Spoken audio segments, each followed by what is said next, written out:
बोलती पुस्तके. ज्यांना वाचनाचा नाद, त्यांना बोलती पुस्तके घाली साद. आमचं चॅनल सबस्क्राईब करा आणि सबस्क्राईब करायला इतरांनाही सांगा.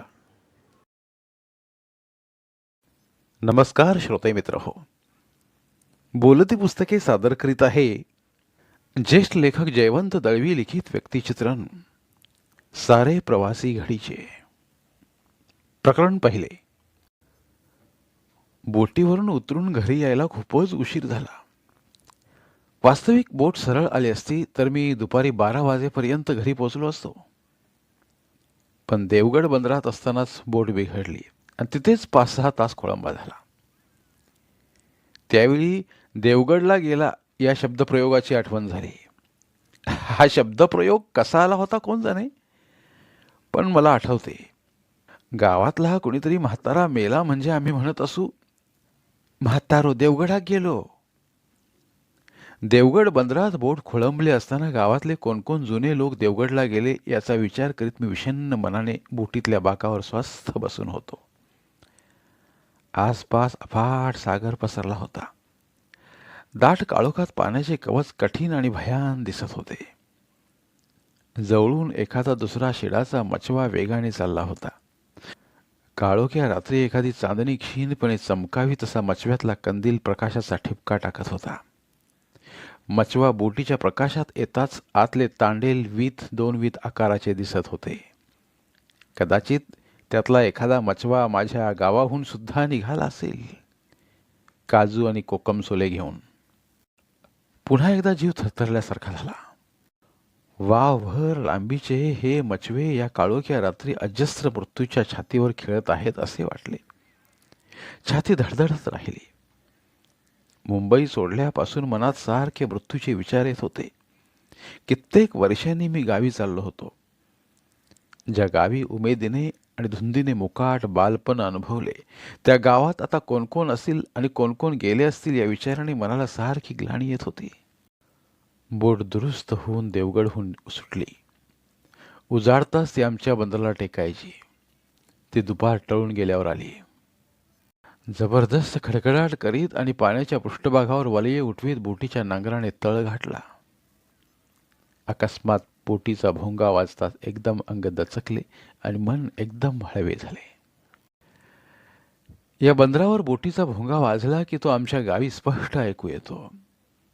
बंदरात बोट पहाटे आली की बिछाण्यात असतानाच मी लहानपणी हा भोंगा ऐकत असे. उन्हाळ्यात हा भोंगा ऐकला की मनावर जादू व्हायची.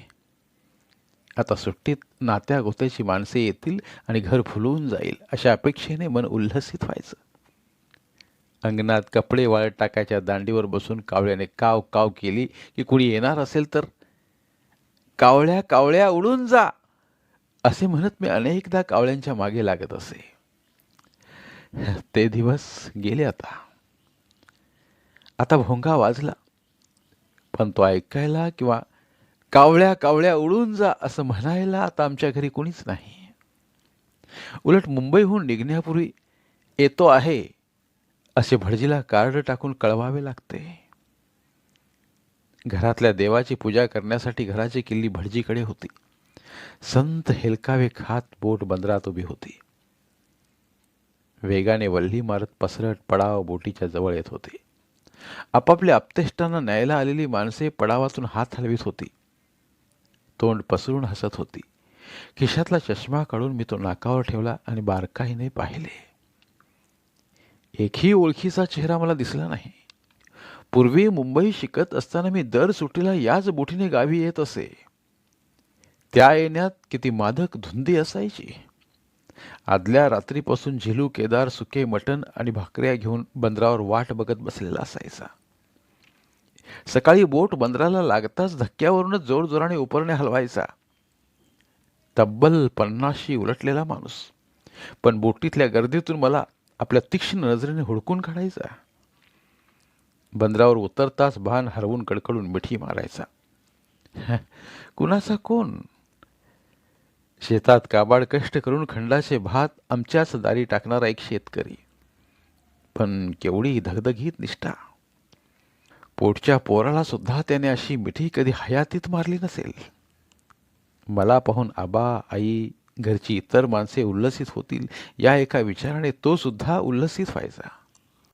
झाडाच्या सावलीत मला बसवून मटण भाकऱ्या द्यायचा. बाजूला तोंड फिरून आपणही 2 तुकडे खायचा.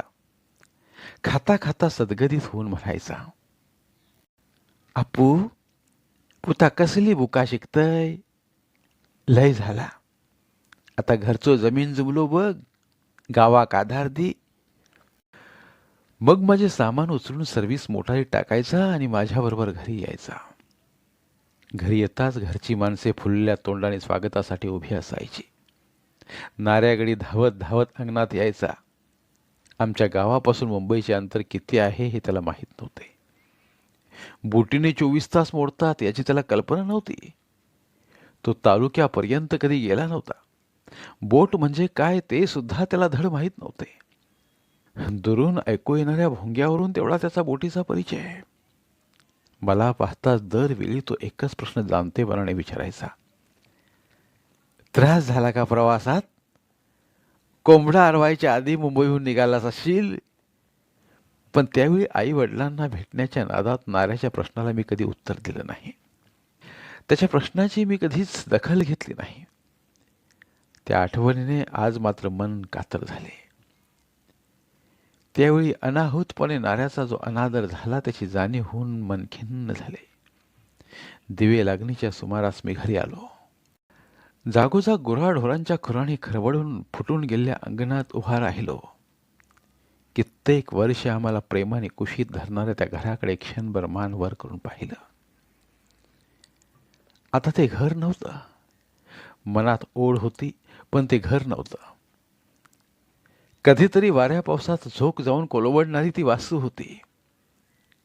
अंधाऱ्या वातावरणात काळोखाचा तुकडा गोठल्यासारखी ती वास्तू दिसत होती. काळजलेला फुटक्या काचेचा मिनमिनता कंदील हाती घेऊन आपटे भटजी अंगणात उभे होते. दारिद्र्याबरोबर येणारी लाचारी त्यांच्या तोंडावर होती. आठवड्याची पिकलेली दाढी खरवळीत आपटे भटजी क्षीणसे हसले. आज झिलू केदार नव्हता. तोच जुना प्रश्न विचारायला आमचा नाऱ्यागडी नव्हता. मला बघून फुलायला दारात कोणाचे चेहरे नव्हते. खुद्द घराचाच चेहरा कमालीचा पालटला होता. कुलूप उघडून स्वतःच दरवाजा उघडण्याचा प्रसंग बेतला होता. ते दार बंद झालेले मी फारसे कधी पाहिले नव्हते. बाहेरून बंद केलेले कधीच पाहिले नव्हते. रात्री आम्ही झोपल्यावर नाऱ्या दार बंद करायचा आणि पहाटे उठायच्या आधी उघडून ठेवायचा.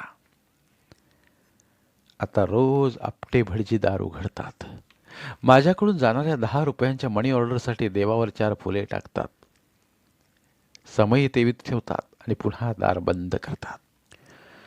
दरवाजा उघडतात दरवाजाची अनोळखी कुरकुर कानी आली आणि मन फाटल्यासारखं झालं. कसे कोण जाणे एकदम मनात आलं आणि मी तडक कोठीच्या खोलीत गेलो. तिथे कमालीचा काळो होता. 24% भरमसाठ वाढली होती. तिथल्या काळोख्या जागी खिडकीत बसून आजी चुरून विडी ओढते आहे असा भास झाला आणि काळजात चमत्कारिक धडधड उठली. मी खिडकीच्या बारीवर भीत भीत हात फिरविला. तिथे साचलेल्या धुळीत एक विझवून ठेवलेली विडी होती. आजीचीच विडी होती का ती? त्या आठवणीने शेवकांडीच्या लाडवाची गोळी इतक्या वर्षानंतर सुद्धा जिभेवर पाणवली. आजीला चुरून विड्या आणून देताना पैशाच्या हिशोबात तिला फसवून मी शेवकांडीची लाडू खात असे. आपटे भटजींच्या हाती नारळ होता. त्यांनी मला देवघरात नेलं. मी देवासमोर नारळ ठेवला. "देवा महाराजा, या गावचा गावकरी आणि या घराचा धनी तुझ्या पायाशी आला आहे. त्याची भरभराट होऊ दे आणि त्याच्याकडून तुझ्या पायाची सेवा करून घे. त्याचा संसार वाढीला लागू दे आणि हे घर नांदत राहू दे." आपटे भटजींनी देवाला गारणं घातलं. साष्टांग उपडी पाडून मी देवापुढे नमस्कार घातला. हे घर नांदत राहू दे. हे गारणातले शब्द ऐकून माझे मन पिळवटले आणि एकदम डोळ्यांतून पाणी निखळले. जमिनीच्या उचललेल्या पापुद्र्यात अश्रूंचे थेंब चटकन जिरले. देवावरची फुले सुकून गेली होती. देवासमोरची समई कशी वशी तेवत होती. वातीच्या टोकावरचे काळजीचे डोळे निवत होते. तेल संपत आले होते. भटजी, समईतले तेल संपते आहे. खरे आहे. कुठे निभाव लागतो आहे. कसे बसे भागवतो. कसे बसे भागवतो. कसे बसे भागवतो. तेच शब्द देवाच्या घंटेसारखे कानात निनादत राहिले. आता भूक अशी नव्हतीच. मन उचलले होते. पण रात्रभर स्वस्थशी झोप यावी म्हणूनच मी जेवायला बसलो. आपटे भटजीने आणलेल्या डब्यातले घास गळ्यात रेटताना मला ठसका लागला.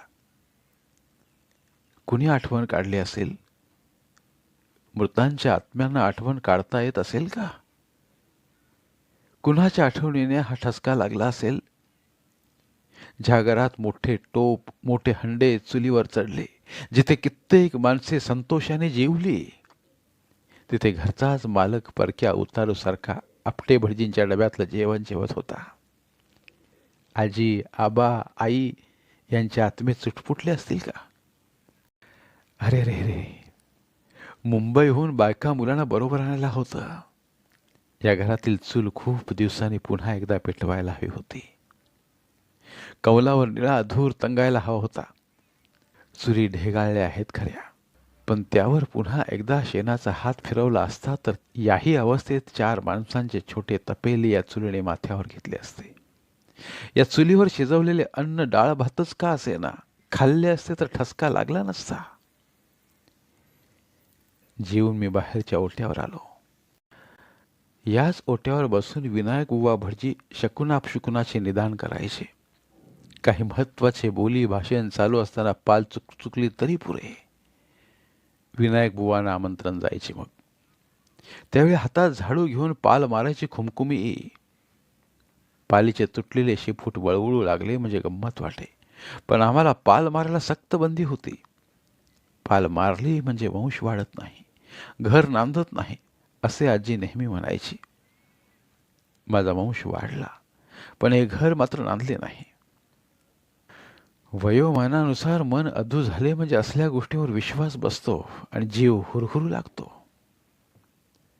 खुंट्यावर टांगले 2-4 जुने फोटो उचलून पाहिले. एकाही फोटो मागे कुठे पाल दिसली नाही. घरात वस्ती नसली म्हणजे पाली सुद्धा घर सोडून जातात. वाटले अपशकून करण्यासाठी का होईना एखाद्या फोटो मागून एखादी पाल चुकचुकावी. भिंतीला टेकून खाली बसलो. इथेच पुरे मोठे मोठे लोड होते. इथेच आबांची, माझ्या वडिलांची नित्याची बैठक होती. जवळजवळ 30 वर्षांपूर्वी याच ओठ्यावर विनायक बुवा भटजीने अशाच एका रात्री, अशाच एका मिनमिनत्या कंदिलापुढे पंचांग धरून मला शाळेत घालण्यासाठी मुहूर्त काढून दिला होता. या इथे एका लोडाला टेकून आबा बसले होते. एकाच भिंगाची धुरकटलेली 40 नाकावर ठेवून त्यांनी मुहूर्त शोधला होता. त्यांनी दिलेल्या मुहूर्तावर माझे शिक्षण सुरू झाले होते. खमिसाच्या बाहीने नाकाचा शेंबूड पुसता पुसता वयाची 5 वर्षे कधी झपापत गेली, कशी गेली ते धड कळलं सुद्धा नाही. आणि एके दिवशी प्रत्यक्ष शाळेत जाण्याची न भूतो न भविष्यती अशी आपत्ती ओढवली. चालू काळात मॉन्टेसरी या परदेशी बाईच्या नावाखाली पोराबाळांची जी चैन चालते ती त्यावेळी उपलब्ध नव्हती. अशा मॉन्टेसरीने शोधून काढले शाळेत पोरे जातात, हवा तो खेळ खेळतात, दंगामस्ती करतात आणि पुन्हा वर चॉकलेट पेपरमिंट खाऊन आईपेक्षा मॉन्टेसरी बरी असे म्हणत घरी येऊ शकतात. दुर्दैवाने मी बराच लवकर जन्माला आलो होतो आणि त्या काळात मॉन्टेसरीसारखी चांगली बाई निपजली नव्हती. शाळेत जायचे, लगेच अक्षरे गिरवीत बसायचे आणि वेळेअवेळी वेताच्या छडीचा मार खायचा, हेच आमच्या नशिबी होतं त्या काळात. त्यामुळे शाळा म्हणजे आपत्ती हे समीकरण डोक्यात पक्क होतं. ही आपत्ती एकदाची ओढवली. एके दिवशी रात्री विनायक बुवा भटजी आपला गंजलेला काजळलेला कंदील घेऊन घरी आले. अपुऱ्या तेलामुळे तो अधूनमधून भकभकत होता. ते आले आणि सोप्यावर लोढाला टेकून बसले. आपला कंदील बारीक करून त्यांनी बाजूला ठेवला आणि आमचा कंदील पुढ्यात ओढला. बंडीच्या केशातून फाटके लखतरी पंचांग काढले. एका भिंगाची 40 नाकावर ठेवली. त्यानं उजव्या डोळ्याने साधारण बरे दिसत होते.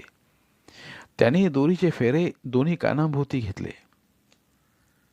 विनायक बुवांचे हे सोपस्कार होईपर्यंत आबा आले आणि त्यांच्यासमोर बसले. मग ग्रहयोगावर खलबते करीत उत्तम मुहूर्ताचा शोध सुरू झाला. मला आठवते, त्यावेळी कुतूहल गोंजारीत मी बाजूलाच उभा होतो. त्यावेळच्या माझ्या आठवणीप्रमाणे आजोबांच्या 13व्याचे जेवण कधी घालावे हे सांगण्यासाठी विनायक बुवा असेच एकदा रात्री पंचांगानिशी आले होते आणि त्यानंतर 1-2 दिवसातच गुळवणी वड्यांचे स्मरणात राहील असे मस्त जेवण झडले होते. गावातले कितीतरी लोक पडवीत बसून जेवत होते. परसा बाहेर टाकल्या उष्ट्या पत्रावळी चाटण्यासाठी कुत्र्यांचे केवढे तरी लटांबरके काढत होते. पुन्हा एकदा विनायक बुवा आले आहेत. आजोबांचे आणखी एखादे 13वे असेल का, अशी कल्पना करीत गुळवणीने भरलेला द्रोण मी माझ्या डोळ्यांसमोर आणत होतो. तेवढ्यात आकस्मिकपणे माझे नाव निघाले. माझे 13वे असा प्रश्न माझ्या बालमनात येतो न येतो तोच माझ्या नजरेसमोरचा गुळवणीचा द्रोण फटकन गळून पडला. कारण माझ्या नावामागोमाग शाळेचाही उल्लेख निघाला. सोमवारी सकाळी 10:37 शाळेत माझा प्रवेश झाला पाहिजे असे निर्दयपणे सांगून भटजीबुवा जायला उठले. जाताना पडशीमध्ये नारळ आणि तांदूळ टाकायला ते विसरले नाहीत. पडशीतले 4 तांदूळ परत सुपात टाकायचे सुद्धा त्यांना सुचलं नाही. घाईघाईने उठले. उठता उठता पंचावर पाय पडून त्यांचा कासटा सुटला. त्यांचा पंचाच सुटायला हवा होता, पण सुटला नाही. आणि तरीही डोक्यावर संकटाचा चिरा असताना सुद्धा केवळ सूड उगवण्यासाठी म्हणून मी त्यावेळी फिदकन हसलो. हस हस, उद्या शाळेत जाताना रडशील, अशी शापवाणी ओकीत त्यांनी कंदील उचलला आणि ते निघून गेले. आणि त्यांची शापवाणी खरी ठरली. शाळा नको, शाळेत जाणार नाही असं म्हणत मी ओक्साबोक्शी रडण्यास प्रारंभ केला. ही रडारड किमान आठवडाभर तरी चालू ठेवली. मला वाटते त्यावेळी मी एकूण जेवढा रडलो तेवढा पुढल्या आयुष्यात कधीच रडलो नाही. नवीन कपडे, नवीन पाटी, नवीन पेन्शिल, नवीन अंकलिपी, कितीतरी प्रलोभने मला दाखवण्यात आली, पण मी कशाला भुललो नाही. रडणे थांबवले नाही. रडत रडत आई, बाबा, आजी यांकडे आ वासून भेदरट नजरेने पाहिले. कधी खरा रडलो, कधी ओढून ताडून रडलो. सुक्या डोळ्यांनी, ओल्या डोळ्यांनी जमेल तसा रडलो. बाहूखाली डोळे लपून डोळ्यांना थुंकी लावत रडलो. आज, उद्या, परवा माझ्या सतत रडण्याने घरी कुणीतरी द्रवेल असे वाटले होते, पण त्या रडण्याचा कुणावरही फारसा परिणाम झाला नाही. आबा तर बेमुरवतपणे हसू लागले. मला वाटले होते माझी आई माझे कौतुक करेल, मला पाठीशी घालील, शाळेच्या संकटातून वाचवील, पण तसे काही झाले नाही. पुढे पुढे मी रडताना आडवा पडू लागलो. व्याकुळ होऊन गडाबडा लोळू लागलो. हेतू हा की आईचे मातृप्रेम द्रवू लागेल, पोटाशी धरून ती गोंजारू लागेल. तरीही चालत असता पडलो पाहुणी, उचलाया मज घेई धावणी, गोंजारी पोटाशी धरुणी ती माझी आई. पुढे शाळेत पाठ केलेल्या आईवरील या गीताप्रमाणे काही घडले नाही. उलट मेल्या डुकरासारखं लोळतंय की त्या, असे म्हणत तिने पाठीत धपाटेच तेवढे घातले. त्यामुळे पुढे स्मरण तुझ्या ममतेचे होई, तव उपकारा सीमा नाही, कैसा हो मी उतराई गे माझी आई, असे म्हणण्याची पाळी माझ्यावर आली नाही. नाही म्हणायला माझी आजी तेवढी माझ्या सहाय्याला धावून आली. जुनी माणसेच अधिक चांगली असे जेव्हा आज मी सरधोपट विधान करतो ना, तेव्हा त्यामागे आजीच्या उपकाराचे धागेदोरे असावेत असं मला वाटतं. शिकून सवरून करायचं काय आहे, असे ती त्यावेळी जीव तोडून म्हणाली. घरचा वाड वडिलार्जित जमीन जुमला आहे, शेतीभातीवर नजर ठेवून राहील आणि आपले पोट भरील, असे ती उठता बसता म्हणत राहिली. पुढच्या काळात कुळ कायदा येईल याची बिचाराला काय कल्पना. शिकून सवरून खायचे काय, शिकून का कुठे पोट भरते, शिकून सवरून शेवटी मास्तराचाच मार खायचा ना. ती अशिक्षित म्हातारी असून सुद्धा अभ्यास म्हणजे छडी हे समीकरण तिला ठाऊक होते. छडी लागे छम छम, विद्या येई घम घम, या तत्कालीन म्हणीचा परिणाम असेल कदाचित. मास्तर जेवढा अधिक मार्का तेवढा तो अधिक चांगला, असेही त्यावेळी वडीलधाऱ्यांच्या शिक्षणाविषयक मत असे. तथापि त्या समंजस म्हातारीचे कुणी काही ऐकले नाही. जिने आबांना जन्म दिला तिचेही ऐकायला ते तयार झाले नाहीत. आई थोर तुझे उपकार हे गीत त्यांनी आपल्या बालपणी पाठ केले नसावे, पण आजीही नाही म्हटले तरी चिवट होती. लीना लीना आणि भाकरची ना, असं म्हणत ती घरभर फिरली. माझं रडत थांबावं म्हणून मला समजावं लागले.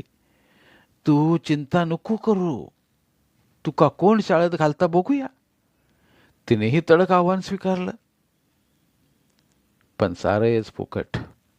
माझे रडणे जसे घरात कोणी मनावर घेतले नाही, तसे आजीचे बोलणेही कोणी मनावर घेतले नाही. अखेर फिरून एक प्रयत्न म्हणून सरस्वती आयली की घरातून लक्ष्मी जातली, असे एक आर्थिक सत्य तिने आबांच्या कानी घेतले. पण आबांचा चंग अभंगच राहिला. त्यामुळे आजी अतोनात अस्वस्थ झाली. धन्यवाद. उर्वरित कादंबरी पुढील भागात.